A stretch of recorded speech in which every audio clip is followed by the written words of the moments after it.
worked exclusively on Pastelmat for years now, mostly because I kind of have a why fix what's not broken approach, especially with something as tricky as pastel paper. But recently I've been wondering, what if I had it wrong?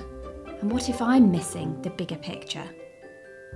It's fair to say that when I took the velour out of the package, I kind of expected to do a little trial and chuck it in the bin. I've been thoroughly disappointed by pastel papers time and time again, and so I constantly return to the Pastelmat. But later on, I'm going to show you two identical drawings that I created, one with the Pastelmat and one with the velour. And there's a time lapse for each of those so you can see how I use the pencils. But if you're wondering whether velour is for you, and in particular if you're a pastel pencil artist, then there are three key things that we need to go through first. And if you don't know these, then you're probably not going to be correctly equipped to deal with this paper, and you might not be able to use it.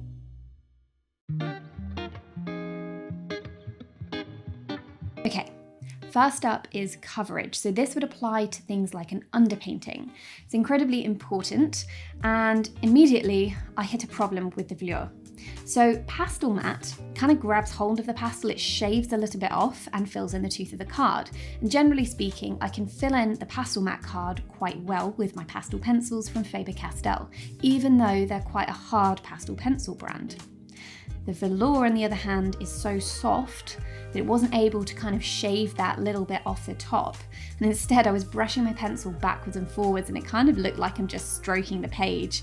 And you can see the tooth of the card moving like velvet with the pencil. So immediately I knew that the Faber Castell brand probably going to be too hard for this paper. That said, if you have something like the Stabilo Carbothello, the Conte, which are incredibly cheap, or the Caran d'Ache, incredibly expensive, then you can get a much better coverage on your velour.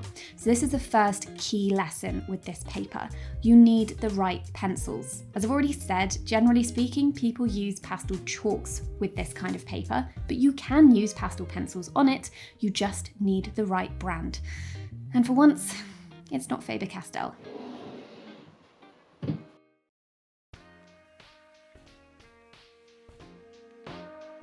So now we turn to blending. So you might have thought after the first experience where I was struggling to get the tooth of the card filled in that the blending would be a nightmare. Oh no. The velour offered something kind of close to the silver screen. You know, that softness that they get from the shadows into the midtones, into the highlights? That paper just did it perfectly. It was absolutely beautiful to use.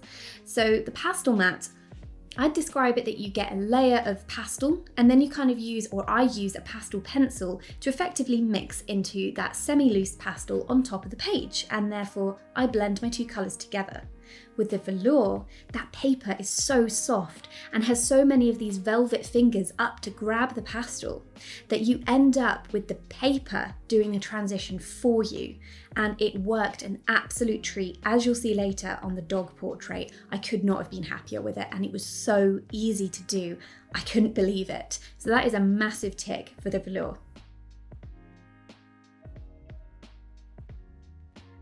But now for the flip side, which of course is if you're not going to get really strong marks with your pencils to give you those super nice transitions, you're going to struggle with the details a little bit. So with the Faber Castell, to be honest, details were not impossible, but very difficult, and they didn't come out very nicely, and it really depended on the pencil and the strength of that pencil as to how well they worked, which is absolutely no use if you're a pet portrait artist. You can't suddenly draw someone's white dog black just because the pencils work better. That said, again, if I used a softer pastel pencil brand, I got much better markings. Still not as good as the Faber Castell markings. I could draw fur on Faber Castell all day long, but it had a nice sort of soft quality to each mark, which then suited the rest of the drawing that already had this kind of cinematic look to it.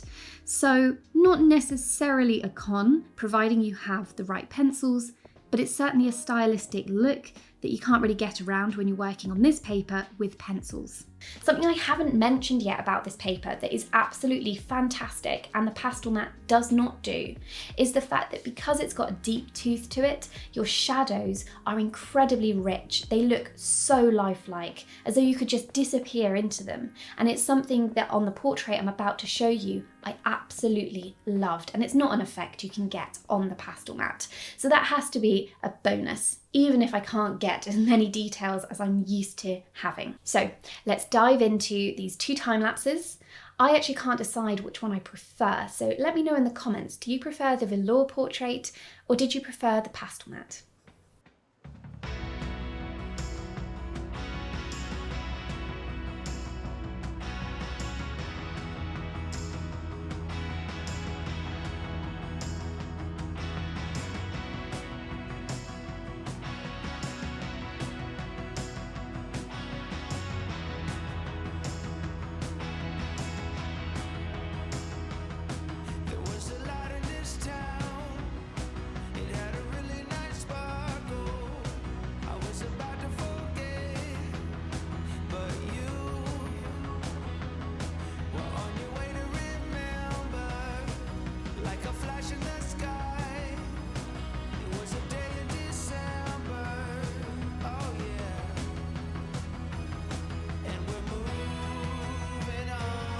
To the